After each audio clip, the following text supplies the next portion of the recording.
Hola, ¿qué tal a todos? Buenas tardes, bienvenidos. Vamos a iniciar ahora en un minuto este webinar. Me da mucho gusto ver a gente amiga desde distintos lugares del mundo. Bueno, voy a explicar en qué consiste la presentación de hoy.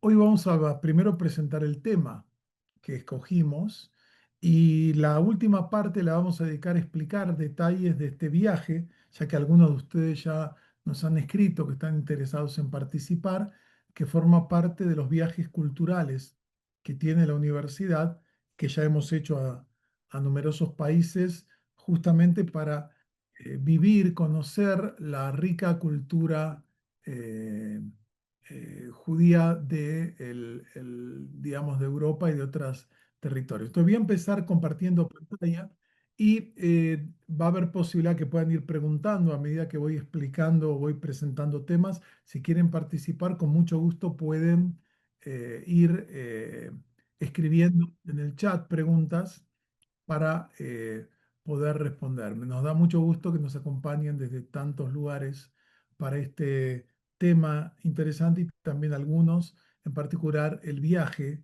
como tal. Entonces vamos a compartir pantalla para poder, ok. Eh, quiero ver, están viendo, ¿verdad?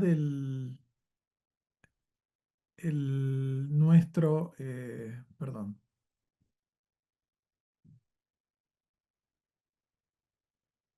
pero no, esto es, me está haciendo mal.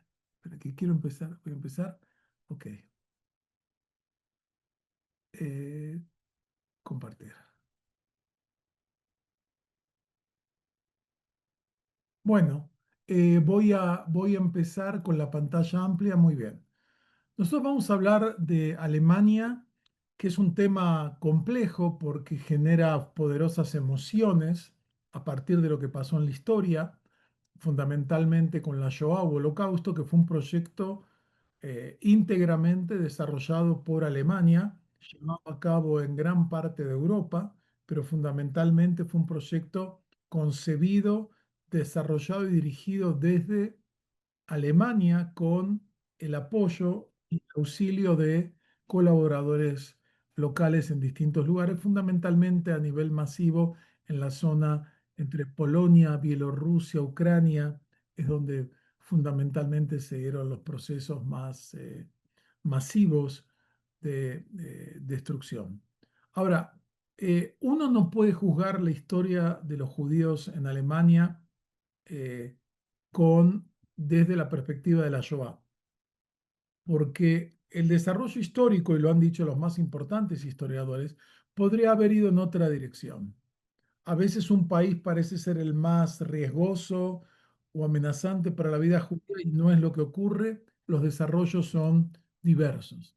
Lo que pasó no era una inevitabilidad histórica, fue algo que se dio, podría no haberse dado como tal, pero se dio y hoy en día forma parte de la historia. Y lo que hay que entender es que Alemania, y en este sentido podemos ampliar un poco si hablamos de Europa Central, Austria, parte de la República Checa, otras zonas que se conocen como Europa Central, una parte de Hungría también, son uno de el gran laboratorio de la modernidad judía. Fue uno de los lugares donde todas las experiencias de la modernidad van a tener su lugar como tal. Y cuando uno quiere entender la historia de los judíos en Alemania, tiene que entender, por un lado, el esplendor donde, digamos, en el periodo llamado del Segundo Reich, que es el periodo que va desde la unificación alemana hacia 1870 a 1914 con la Primera Guerra Mundial, el judaísmo alemán era tal vez uno de los comunidades más destacadas e integradas en el mundo científico, político, económico y cultural de todas las comunidades judías del mundo.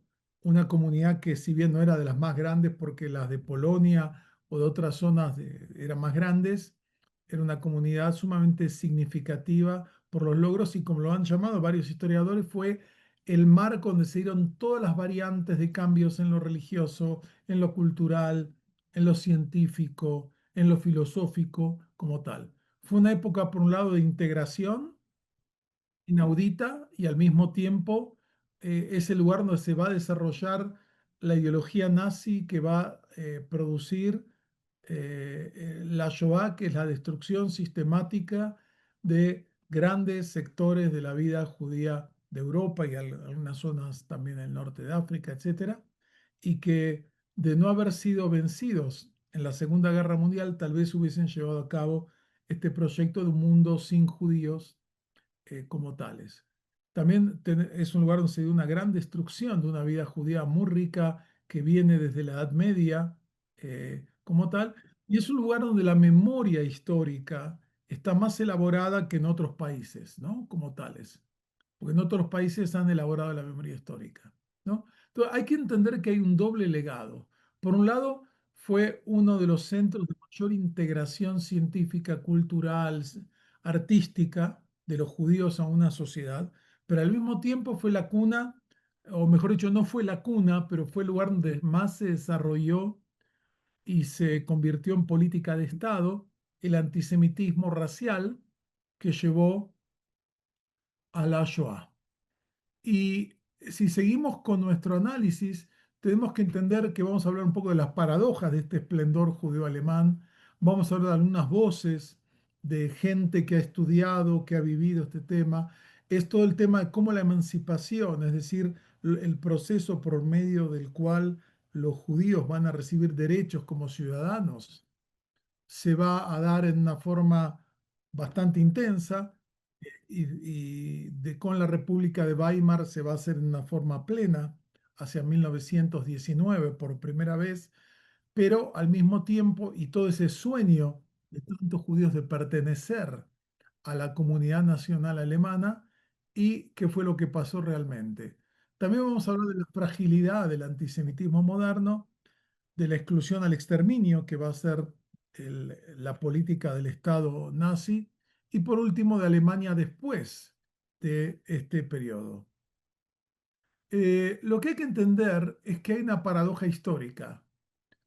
Alemania no tuvo la comunidad más numerosa, sin embargo, entre 1800 y 1933 produjo probablemente una de las culturas judías más influyentes en la historia moderna, en temas de corrientes religiosas, pensadores judíos, en términos de movimientos culturales. En un momento la gente no sabe, en el periodo, digamos, previo a la Primera Guerra Mundial y en el periodo entre las dos guerras mundiales, Alemania fue el centro de hebreo por excelencia, donde vivieron algunos de los más grandes escritores y se produjeron libros y editoriales que publicaban en lengua hebrea en ese contexto.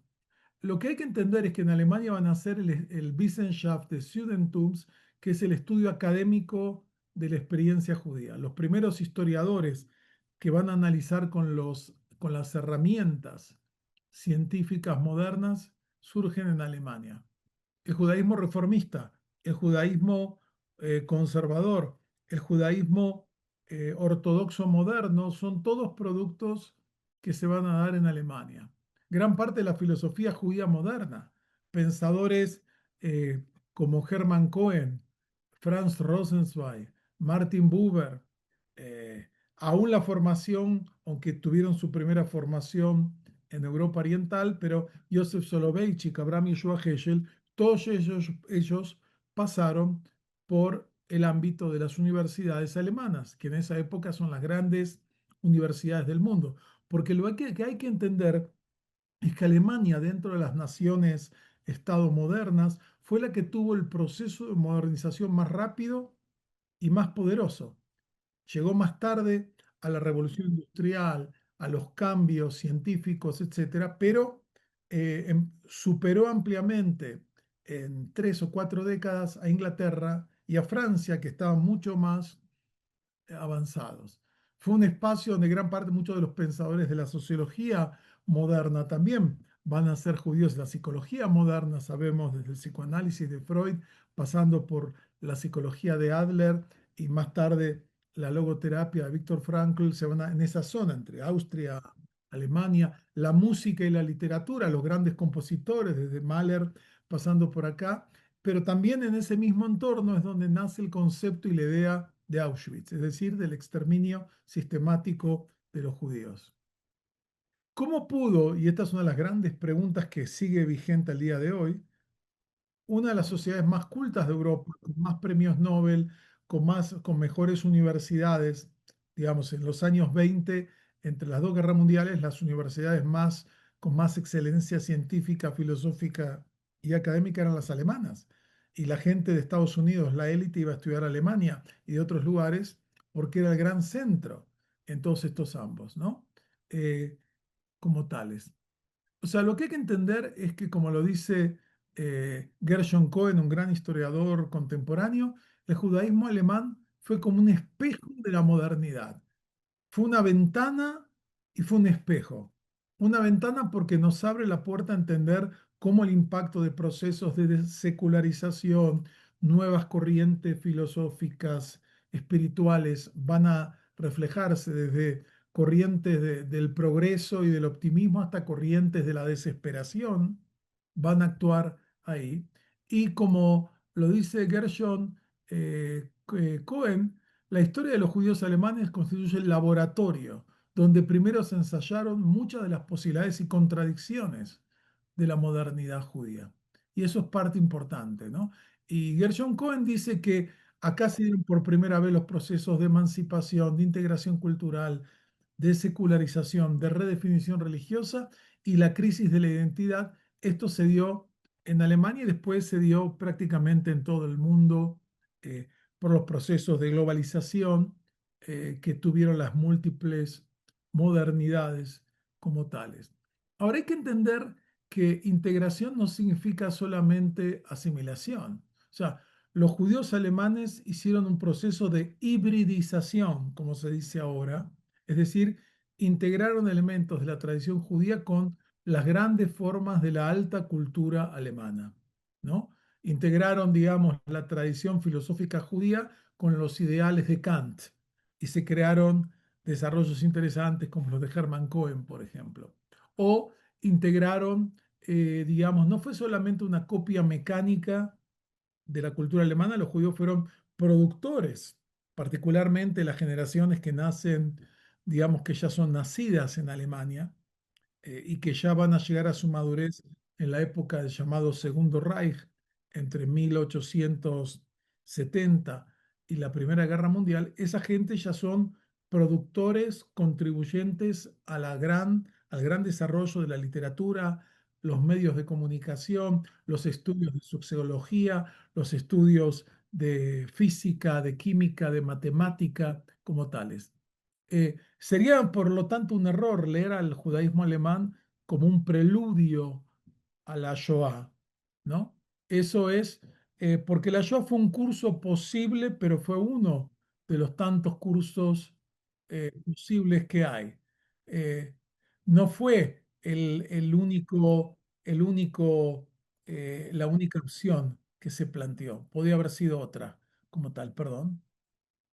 Que quiero ir acá. Entonces, estamos hablando de eh, los distintos procesos. Perdón, que estoy, ahí está.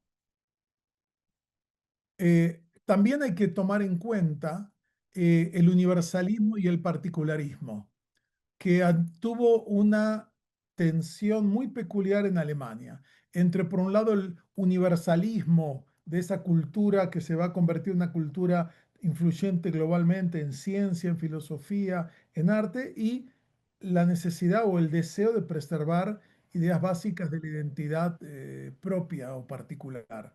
Por otro lado, se dio una renovación importante por este contacto entre la nueva cultura alemana, aparte, digamos, desde el siglo XIX, XX, donde va a haber un gran avance, y algunos historiadores hablan del renacimiento alemán, con eh, un mundo judío ávido de integrarse y de pertenecer.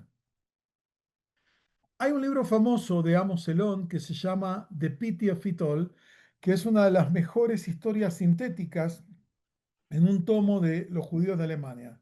Creo que todavía no está traducido, de Amos Elón, que es muy interesante porque comienza con un viaje.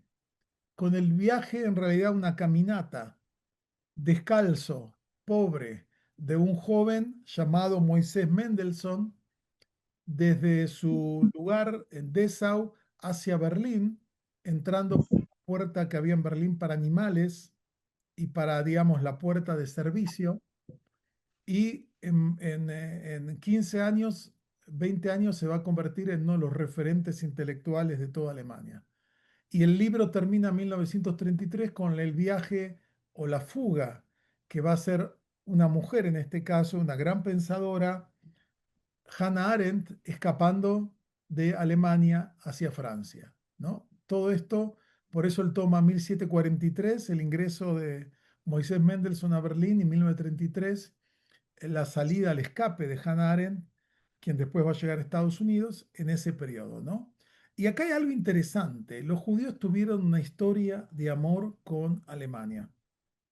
Otros pueblos admiraban, pero también temían a Alemania. En cambio, realmente los judíos que vivían en Alemania sentían un verdadero amor por lo que podríamos llamar la alta cultura alemana. Y eso se va a reflejar, la alta cultura alemana, el ideal llamado del Bildung en alemán, que era Goethe, Schiller, Heine, Beethoven, todo este mundo de grandes creadores que van acá como tal.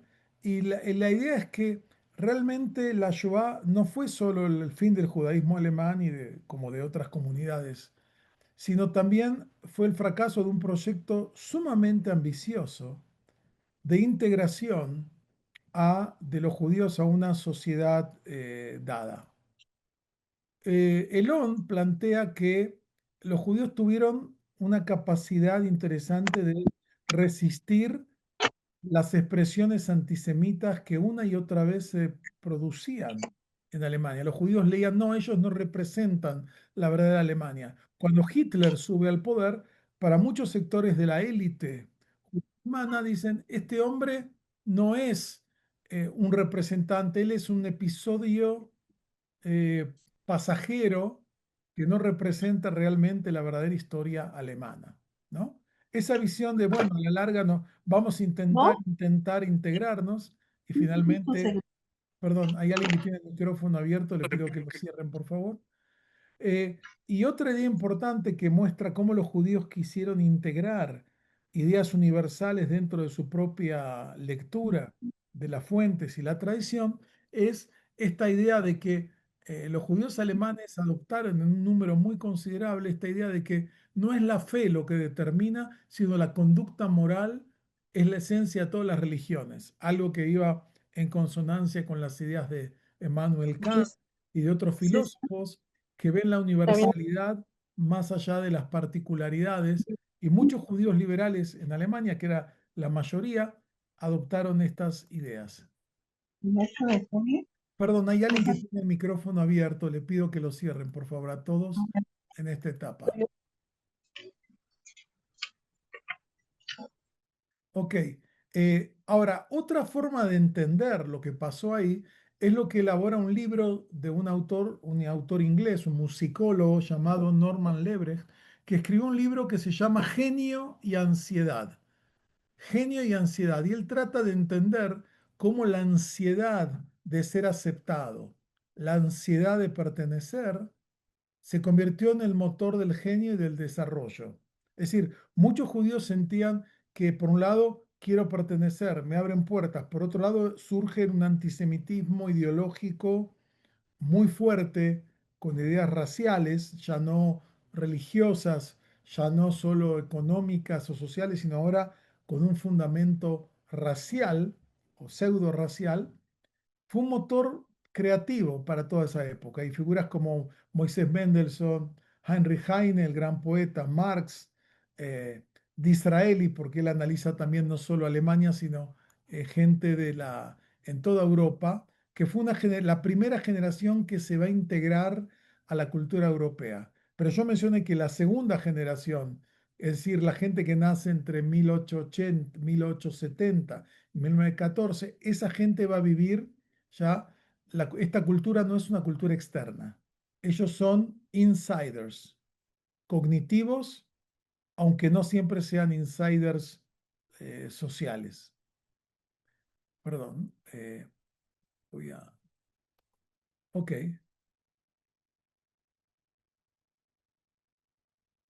Eh, lo que vemos en estos años, estos 100 años casi, es un número desproporcionado de judíos que van a salir de la marginalidad, de los guetos y de de la falta de derechos cívicos en la mayoría de las sociedades europeas a convertirse en parte del centro de la creatividad económica, política, científica y artística de Europa.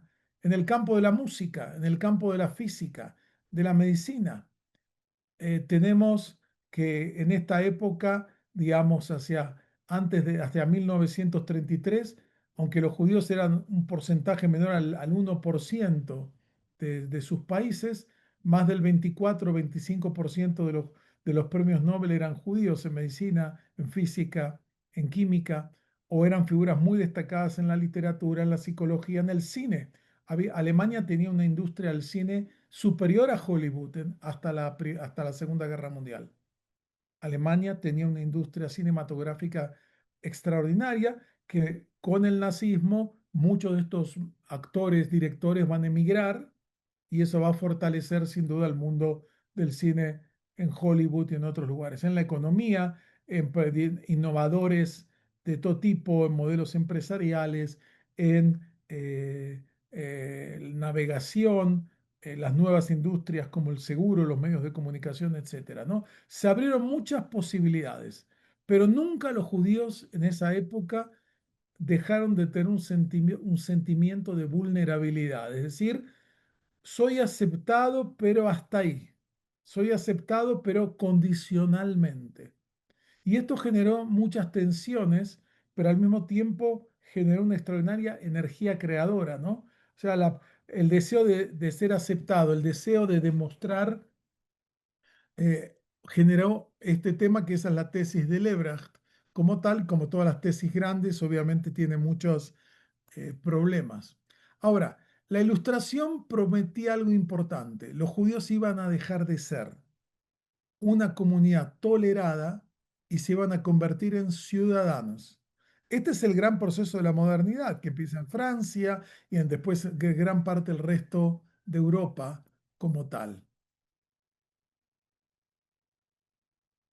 Moisés Mendelssohn, que mencioné antes, que como niño con una deformación física y sin saber prácticamente alemán, hijo de un escriba pobre, llega a Berlín y en poco tiempo, siendo un autodidacta, se convierte en una de las figuras centrales de la ilustración alemana. Era la idea de que uno podía ser judío y eso no le impedía ser plenamente alemán. Hay una historia fascinante que es que cuando el emperador de Alemania en esa época escribe unos versos y como toda la élite alemana de esa época, la lengua que utilizaban era el francés en la corte, no el alemán. En ese contexto, Moisés Mendelssohn, que todavía no tiene derecho de residencia fijo en Berlín, escribe una crítica al emperador y dice, qué lástima que su majestad no dedique toda su capacidad y su creatividad en el desarrollo de nuestra lengua. Es decir, un judío como Mendelssohn le está recriminando al emperador que escriba su poesía en francés y no en alemán, ¿no? Muchos judíos durante lo llamado el Segundo Reich se sintieron parte y hay nuevos espacios que los judíos van a poder empezar a habitar, las universidades, la prensa, la ciencia, los bancos, el derecho, la medicina, la música, digamos también, casi un tercio de los médicos, de los abogados, de la gente que está en los departamentos de ciencias de las universidades, eran judíos cuando los judíos no llegaban ni al 1% de esa población. Lo que por supuesto generaba también rechazo y envidia como parte de ese proceso. Sin duda que el legado intelectual del judaísmo alemán es impresionante. En filosofía, figuras algunas que menciono, como mencionaste Hermann Cohen, el hombre que produjo el renacimiento de la filosofía de Kant en Alemania. Franz Rosenzweig, Martin Buber, Leo Strauss, entre muchos otros que podríamos mencionar en historia, desde Heinrich Gretz hasta otros historiadores más modernos que se van a formar ahí, incluyendo en Austria, en otras zonas, Salo Barón y otros. En sociología, la figura de George Simmel y el propio Buber es uno de los creadores de la sociología moderna. Él editaba una revista donde lo van a escribir Max Weber y todos los grandes figuras que van a consolidar esta nueva disciplina. En física, bueno, la figura más famosa es Einstein, pero hay otras figuras también en física cuántica que también van a estar en este mismo periodo y como tales, ¿no? O sea, es una cultura, era parte de participar en una creatividad universal.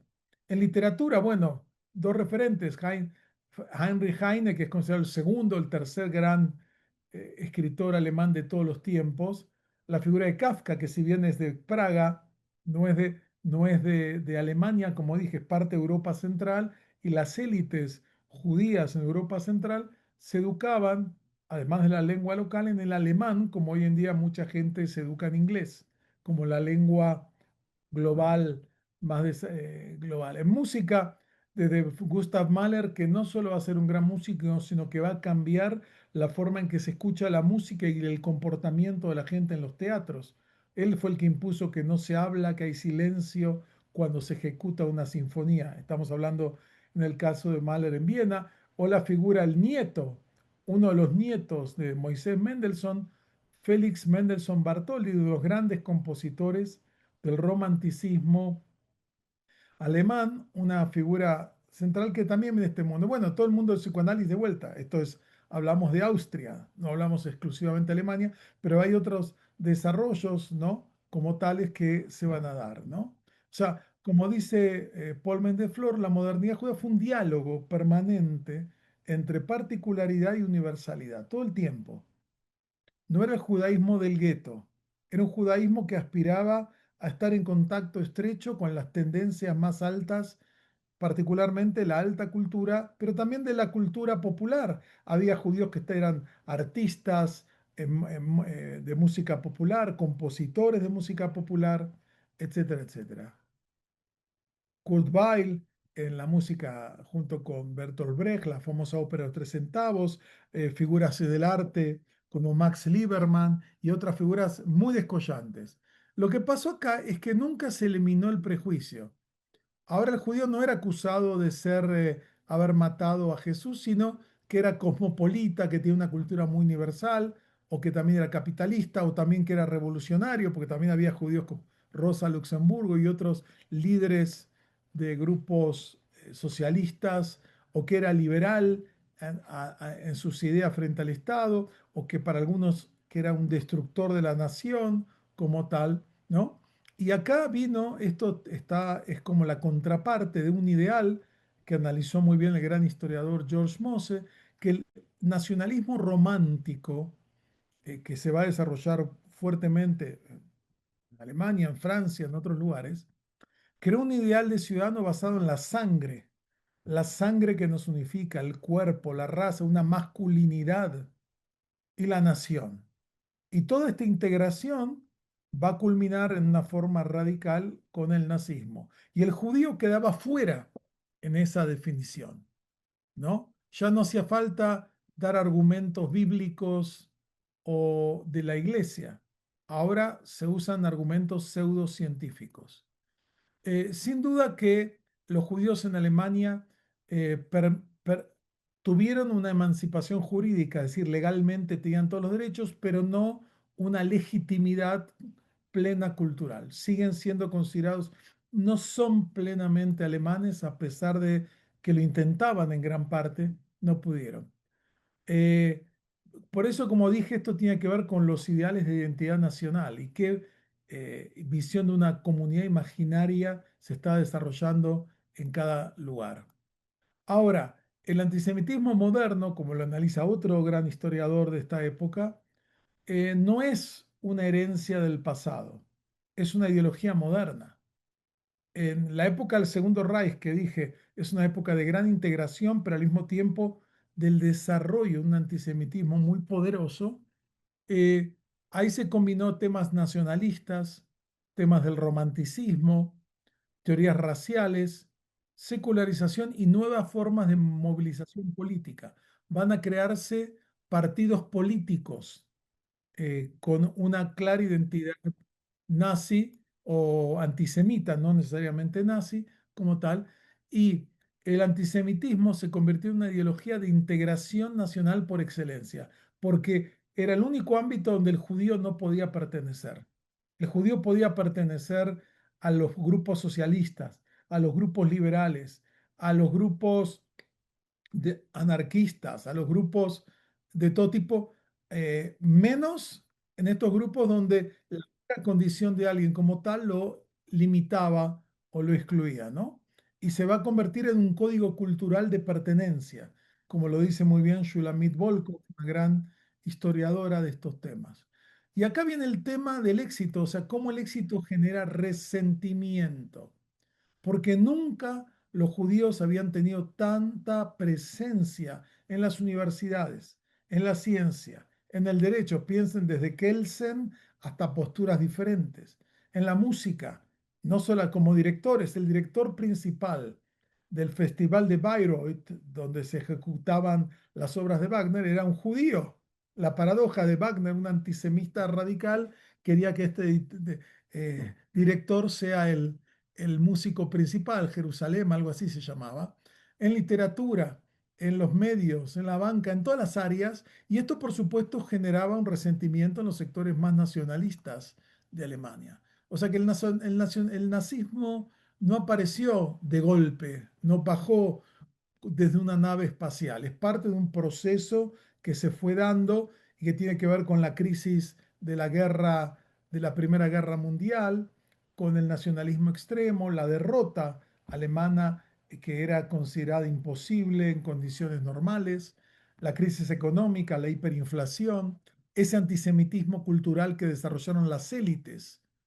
El antisemitismo tenía élites intelectuales periodistas universitarios que desarrollaban estas ideas y iban contaminando el ambiente cultural y la pseudociencia racial. Y esto se dio gracias a, la Shoah se pudo dar gracias a que se utilizaron elementos de la modernidad, y esto está estudiado por muchos historiadores y sociólogos, los sistemas burocráticos, la tecnología, la administración, la ingeniería, el sistema de logística, transporte, sin esto no se hubiese podido producir la Shoah o el holocausto en las dimensiones que lo conocemos. Ahora, eh, Alemania, como dije, fue el lugar donde nace, primero en Múnich y después se va a llegar hasta que el partido nazi en el año 1933 sube al poder, pero fue algo que podía no haber subido al poder. Como dicen los historiadores, son las coyunturas de la historia. Se dio, suben al poder y en poco tiempo van a ocuparse de una tarea central que es la nazificación de la sociedad alemana. En 1933 la mayoría del ejército, del clero, de los industriales, de grandes sectores de la cultura no eran nazis, pero ya a 1939 gran parte de los grandes empresarios, el clero que era o aquiesciente o apoyaba parte del proceso nazi como tal, ya sea protestante y menor medida católico, estos temas. Ahora, Alemania sufrió una catástrofe con la pérdida de la Segunda Guerra Mundial y las divisiones que tuvo Alemania pasó. Hay un libro muy interesante de Fritz Stern, el gran historiador de los judíos de la historia alemana y los judíos de Alemania en la Universidad de Columbia. Y Fritz Stern tiene un libro que se llama Las cinco Alemanias que conocí, porque él nace en la Segundo Reich, le toca vivir la República de Weimar que fue la época del 19 al 33, le toca vivir en la Alemania nazi, después emigra a Estados Unidos, después le toca conocer la Alemania dividida entre Alemania oriental y Alemania occidental y por último la Alemania unificada. Y es un libro fantástico de un gran historiador que nos cuenta esos cambios. Por eso, ahora, Alemania vivió grandes crisis y hasta la unificación alemana, porque fue uno de los epicentros de la Guerra Fría.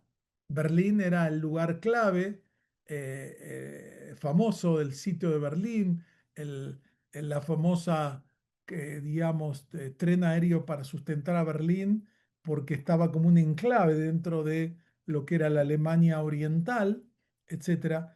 Alemania se convierte de vuelta en un actor central en la Guerra Fría, básicamente entre Estados Unidos y sus aliados y la Unión Soviética, y después con la creación de Alemania, finalmente con la unificación alemana, tenemos un Estado que define en parte su identidad cultural hasta la actualidad como contraposición al nazismo. Si bien hoy en día hay tendencias preocupantes de la ultraderecha, del partido Alternativa para Alemania, eh, que está creciendo rápidamente con temas de xenofobia, problemas de inmigrantes, problemas de la Unión Europea, etcétera, etcétera, Alemania es tal vez el país de toda Europa occidental y oriental que más elaboró el tema de la Shoah, que asumió una responsabilidad de distintas formas. Y uno lo puede ver visitando los lugares, los museos, los procesos educativos que hay. Alemania tiene numerosos museos que plantean esto.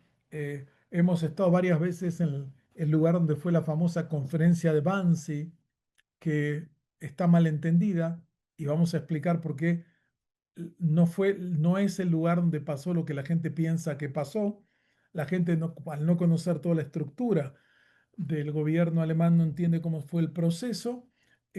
Alemania empezó un proceso en los años 60, después de una etapa de desnazificación, después una etapa de tapar toda esa etapa por la Guerra Fría, entonces ya no se daba mucha importancia a juzgar a los criminales y a otra gente, sino ahora que había que prepararse para la nueva Guerra Fría, y se hizo un proceso que lo llaman en alemán persilización, como Persil, el detergente, ¿no? De lavado de mucha gente que había participado y que sin embargo siguió estando en puestos públicos y empresariales importantes como tales, pero ya después de los 60 y 70 Alemania empezó un proceso mucho más serio de asumir su responsabilidad histórica, y uno lo puede ver en los museos, en los memoriales, que muchos de ellos son generales, pero otros en sus orígenes son exclusivamente dirigidos a los alemanes, porque están escritos solo en alemán. Y, y uno lo puede ver que al día de hoy, el lugar, el real estate más caro y más importante de Berlín, no son edificios, no son embajadas, sino que es el museo o el memorial de los judíos asesinados en Europa, que es un museo muy peculiar, que lo vamos a visitar y vamos a explicar qué es. La educación, Alemania ha tenido programas muy serios tiene en su sistema educativo. Investigación, Alemania es uno de los centros más importantes de investigación sobre estos temas. Hay institutos de historia contemporánea que trabajan como grandes historiadores. Hay polémicas, obviamente, con otros historiadores y dentro de los propios historiadores, pero ha habido un proceso de reconocimiento, de responsabilidad que no pasó igualmente en Austria, ni en Hungría, ni en Polonia, ni en muchos otros lugares Lituania, que también tuvieron una participación. Pero ellos entienden que la memoria es parte del fundamento de la democracia, y es no solamente recordar a las víctimas, sino impedir esta banalización del mal, ¿no? Tomarlo como algo obvio o gratuito. Ahora, un tema central que quiero terminar es uno de los grandes estudiosos de Alemania que va a emigrar a Israel en los años 20, Gershom Scholem, el padre de los estudios académicos de la Kabbalah. Gershom Scholem puso en cuestionamiento una de las tendencias centrales de los judíos alemanes, porque muchos hablan de una simbiosis judeo-alemana, o sea, los judíos amaron y junto con los alemanes formaron como una... Y lo que él dijo, lo que dijo Scholem es que en realidad no fue un diálogo, fue un monólogo judío. Los judíos realmente querían ser parte de esta cultura, de esta sociedad, pero fue una historia que uno, usando una metáfora, de un amor no correspondido. Uno está enamorado, pero el otro no está enamorado del otro. Y eso fue lo que pasó en gran parte, ¿no? Esta simbiosis fue una ilusión que finalmente llegó a su fin en la forma peor, con la persecución, la exclusión, la emigración, y los que no pudieron emigrar eh, con el asesinato. Queda claro que el pasado genera una carga moral permanente en cualquier sociedad, ¿no? Esto requiere que hay que estudiar seriamente, entender qué pasaba, cómo pasaba. Hay mucho estudio, mucha investigación en Alemania sobre estos temas, eh, y sigue siendo una carga moral. Él dice que no se puede hablar ni de una culpa eterna, permanente, colectiva, ni por otro lado absolución nacional. Se acabó, ya está, nos perdonamos, ya está. No. La memoria implica una responsabilidad ética permanente. Entonces, para redondear este tema y ver si tienen preguntas o dudas que lo pueden hacer a través de el chat que ahora voy a revisar, Alemania fue, y otros países de Europa Central, pero particularmente Alemania, fue el gran laboratorio de la modernidad en general y la modernidad judía. La República de Weimar fue uno de los lugares con mayor creatividad, caos, desintegración política, hiperinflación, violencia, pero al mismo tiempo de una enorme creatividad en múltiples planos.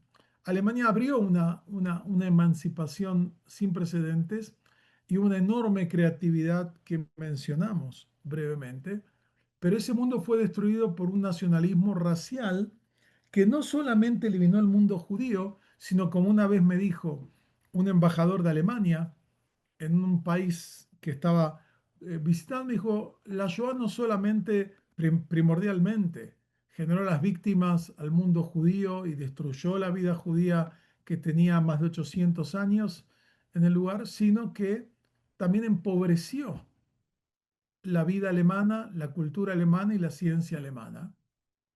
Y de alguna forma, ahí viene el papel de la memoria, que intenta impedir que ese pasado vuelva a ser futuro. Como lo dijo hoy, que lo vi en una red, el gran historiador Timothy Schneider, un gran historiador de estos temas, también de la Unión Soviética. Timothy Schneider dice, nosotros hoy no somos más inteligentes que los judíos que vivían en los años 30 en Alemania, en Europa. No somos mejores, había ahí alguna de las grandes mentes, pero conocemos la historia. Tenemos esta idea de que lo terrible puede convertirse en realidad. No estamos en condiciones similares a los años 30, hay muchas diferencias, pero sí es preocupante la nueva revitalización del antisemitismo que estamos viendo hoy en día en todos estos temas. Bueno, acá mencioné algunos autores, algunas figuras que han estudiado estos temas seriamente, como muchos más que podría mencionar, pero por eso uno cuando habla tiene que basarse en los que realmente conocen, estudian las fuentes, conocen la lengua, etcétera, etcétera, ¿no? Que es lo que hice al respecto. Ahora, voy a ver las preguntas o comentarios del chat. Vemos acá que tengo ya varias interesantes preguntas. Sí, acá alguien decía, Roberto decía, se dieron las condiciones ideales para la escala, es decir, para la ilustración judía. Eh, acá, vamos a ver acá. No solo querían que solo alemanes fueran abanderados intelectuales, sino querían borrar todo vestigio cultural judío. Su brutalidad conceptual demostró desde el principio su total miopía e ignorancia cultural, ¿no? O sea, esto es claro que era parte de una ideología nazi que va a cambiar la cultura, ¿no? Quieren una cultura tal y tal. eh, Acá alguien dijo algo muy importante, que si hubiese habido Shoah sin la degradación democrática. Y ese es un tema clave. El gran historiador Yehuda Bauer justamente dice eso, que el antisemitismo no puede avanzar en forma masiva cuando en una sociedad hay división de poderes, una fuerte cultura institucional, el imperio de la ley y, digamos, contrapesos democráticos. El problema es que hoy en día muchas sociedades están dejando de ser esas democracias liberales que conocimos y en casi todos los países, no en todos, pero muchos, vemos una degradación de la democracia, lo que puede generar algo más importante, ¿no? El tema de Bismarck, acá mencionó, alguien menciona, espera, quiero ver acá. ¿Hubiese habido democracia, Joás, si no se degrada el sistema democrático? José Antonio plantea eso. Ya con Bismarck se buscaba influir en las elecciones de los jueces y ahí el tema que conocemos ahora, ¿no? De querer controlar el poder judicial, querer controlar los contrapesos del sistema político cultural. Bismarck no era antisemita, que quede claro, hay varios libros interesantes. Él era un nacionalista alemán y su hombre de confianza era, que hay un libro extraordinario, era Gershom Blechroder, era el Rothschild alemán, el hombre que le manejaba sus finanzas, el hombre que lo asesoraba, se llamaba Gershom Blechroder, que era el equivalente a los Rothschild en Francia, él es un líder importante como tal, ¿no?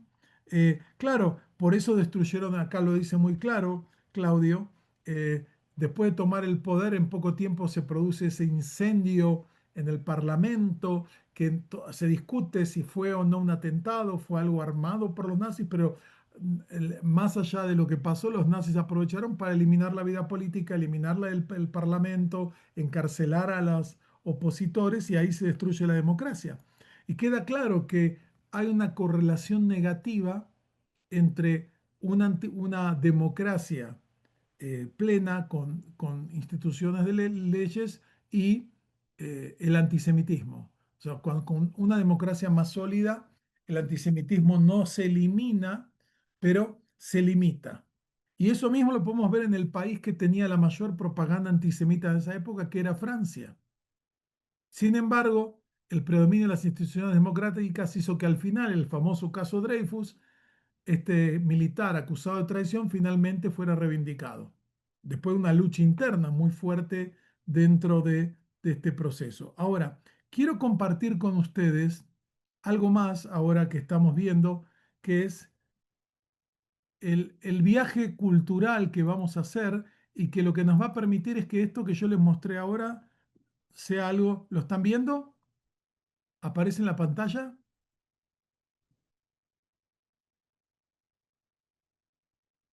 No, no se ve, ¿no? No, perdón, voy a compartir. Te vemos a ti. No, no. Ahora sí, ahora sí lo están viendo, ¿no? Ahora sí. Bueno, en la universidad hacemos viajes culturales que son una forma de comprender mejor y vamos a hacer del 18 al 27 de octubre, o sea, en 3 meses, este viaje fantástico por Alemania. Vamos a estar en 3 centros principales: Berlín, siempre acompañados con guías locales y un servidor que da el contexto, da las explicaciones globales. Vamos a visitar lugares claves dentro del lugar. Vamos a visitar también el barrio judío, etcétera. Vamos a ver distintos lugares de la historia del lugar y vamos a ver historias. Rosenstrasse, el que vio la película de las esposas judías de alemanes no judíos, lo que pasó, todo eso, vamos a ver todo ese tema y la nueva sinagoga, que ahí aparece una foto única de Einstein. Les voy a mostrar a Einstein en una situación que nadie lo ha visto hasta ahora, calculo, de ustedes. eh, Einstein en esa sinagoga importante de Berlín. Después de Berlín también vamos a visitar Potsdam, que era la sede, digamos, que queda como a media hora, 40 minutos de Berlín, que es donde estaba el palacio del emperador como tal.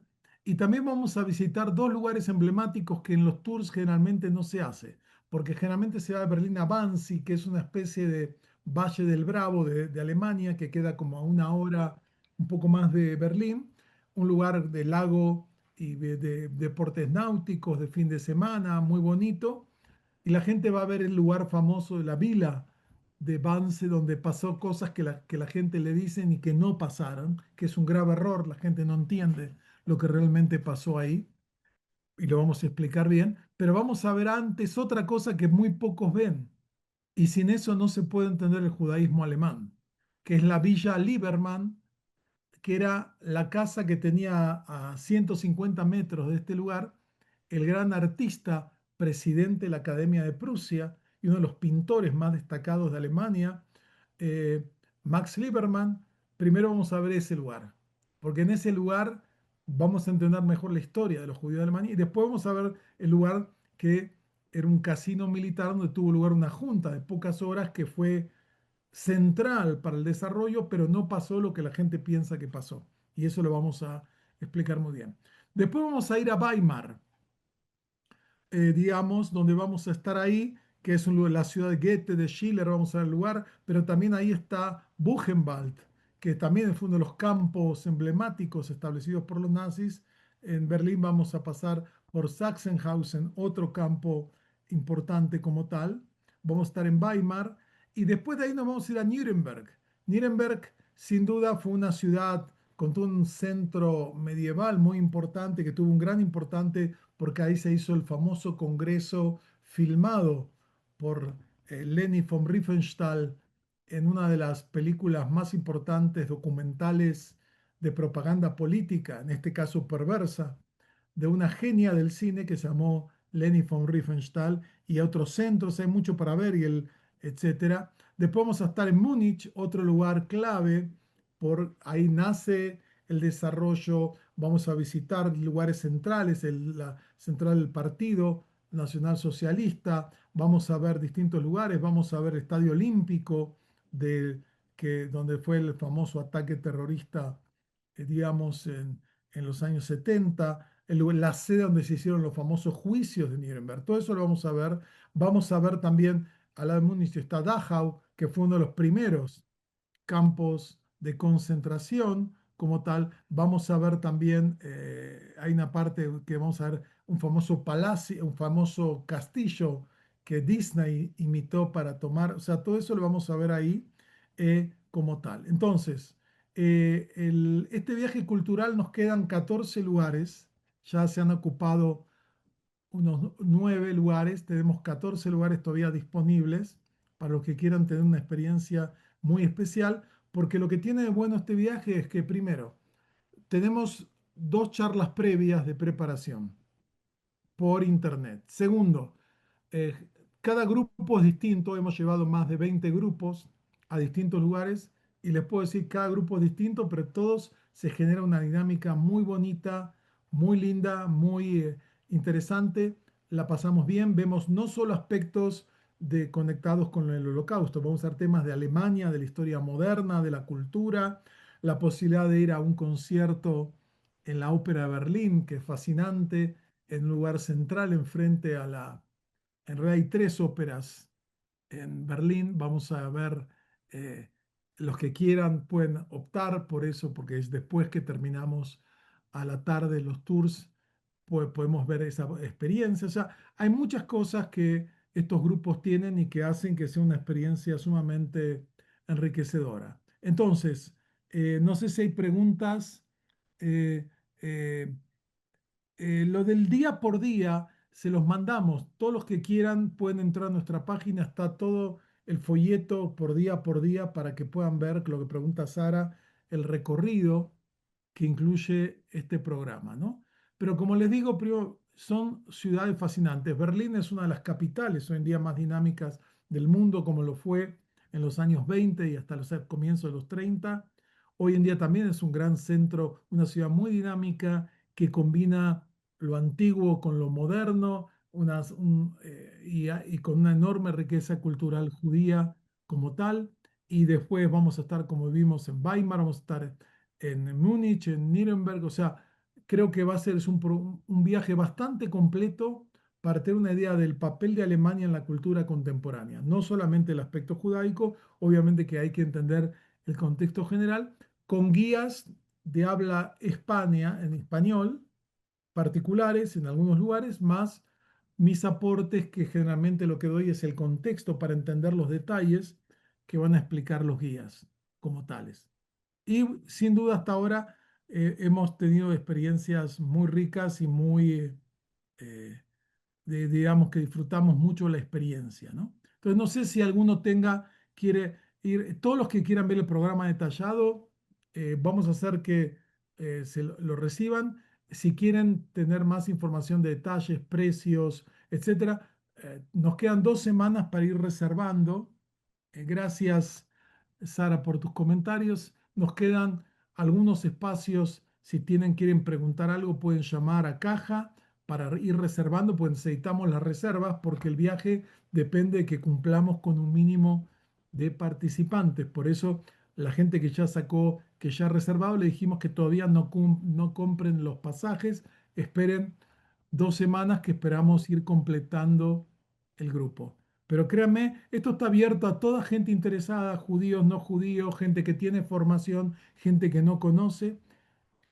Y yo les puedo garantizar, no por eh, teoría, sino por más de 20 grupos, que cada grupo que hemos tenido ha sido una experiencia extraordinaria, transformadora. Todos nos emocionamos, nos reímos, conocemos, aprendemos, disfrutamos, porque hay también temas ricos de gastronomía, de cerveza, de vinos, de arte, de exposiciones, de shopping. Cada uno podrá coordinar todo eso, pero sin duda es una experiencia fascinante para entender una de las sociedades claves en el desarrollo de la modernidad, para bien y para mal, y entender qué debemos hacer y qué anticuerpos deberíamos desarrollar para evitar los aspectos negativos de la modernidad y de muchas ideologías que lamentablemente siguen vivas al día de hoy. Entonces los invito a acercarse, a inscribirse. Como dije, nos quedan unos 14 lugares. Están todos bienvenidos y créanme que va a ser una experiencia sumamente enriquecedora para todos y vamos a disfrutar de una experiencia muy linda. Vamos a ver algunos de los lugares más eh, emblemáticos de la historia contemporánea, que tiene que ver con el muro de Berlín, que tiene que ver con, digamos, algunos museos claves, lugares donde vivieron algunas de las figuras más influyentes de esta historia. Así que bueno, muchas gracias a todos por acompañarnos y como pueden llamar, tienen los datos de inscripción para los que quieran incorporarse. En este tour cada uno viaja por su cuenta. Nosotros nos encontramos en ese día en el hotel que les avisamos y ahí nos encontramos. Cada uno viaja como quiera, eh, digamos, para llegar y lo mismo para retirarse. El viaje empieza ese domingo a la tarde-noche con la cena y ya el otro día empezamos el detalle del viaje, de las visitas, todo está incluido, todo el transporte, están incluidos en los hoteles los desayunos siempre, ¿no? Como tales, siempre son hoteles de 4 estrellas. Son hoteles, no son hoteles de lujo porque no tenemos tiempo de estar ahí, no es para quedarse, ir al spa y disfrutar, aunque algunos tienen buenos spas, simplemente son hoteles donde generalmente salimos a la mañana y volvemos tarde, noche para descansar o cenar o después volver a salir a alguna de las tantas posibilidades culturales que tiene eh, Berlín en particular, como, pero también Múnich y también Nuremberg. Así que bueno, un gusto, acompáñenos, atrévanse, es una experiencia única, nos quedan, como dije, algunos lugares, están todos bienvenidos. Bueno, buenas noches, todo lo mejor y seguimos en contacto.